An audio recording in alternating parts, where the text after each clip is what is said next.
United States 47th President Donald Trump's bid for the Nobel Peace Prize isn't just grabbing headlines, it's setting off ripples in world politics. Israel's Prime Minister Benjamin Netanyahu on July 7th handed Trump a nomination letter during a meeting at the White House.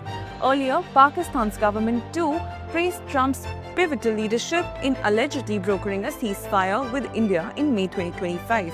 Cambodia jumped on board too, with the country's deputy prime minister confirming they'd nominate Trump for halting a border clash with Thailand. Even Guinea-Bissau and Gabon's presidents endorsed the idea at the White House summit.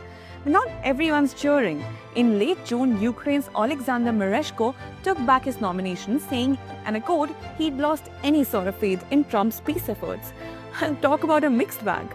Trump's press secretary, Caroline Leavitt, summed up the mood at the White House. President Trump has brokered, on average, about one peace deal or ceasefire per month during his 6 months in office. It's well past time that President Trump was awarded the Nobel Peace Prize. So how does the Nobel Peace Prize nomination actually work? Let's pull back the curtain. The beauty and the mystery of the Nobel Peace Prize is that you can't just fill out a form on a website. A special group is entrusted with nominations. Think members of national governments, lawmakers, select university professors, former laureates and international judges. These aren't random fans. They're people with real power or expertise.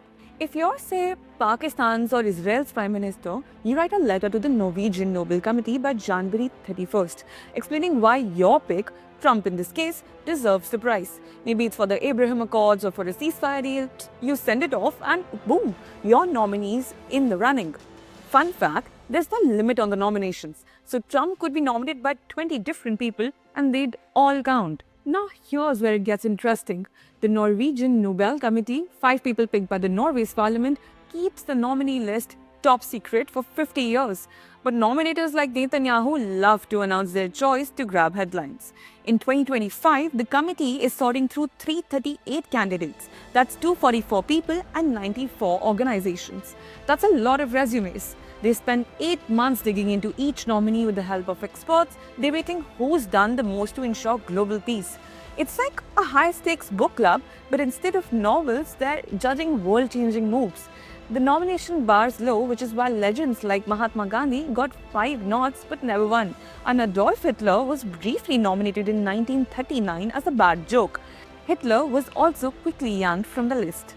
So being nominated doesn't really mean that you're a saint. As for Trump, he seems to enjoy the spectacle. If Trump did win the Nobel, he'd only be standing last in a pretty long list of US presidents who have taken home the prize. Teddy Roosevelt leads the list, of course, followed by Woodrow Wilson, Jimmy Carter, and Barack Obama. Yes, Trump's bête noire was the last US president to win the Nobel. But, and this is a crucial bit to keep in mind, the Nobel Peace Prize isn't merely a trophy for those who stop wars or forge treaties. It reflects how the world measures the elusive idea of peace. So, will Trump's nominations turn into a shiny medal? With 338 contenders and a super secretive committee, it's anyone's guess. The winner will be announced in October, so stay tuned.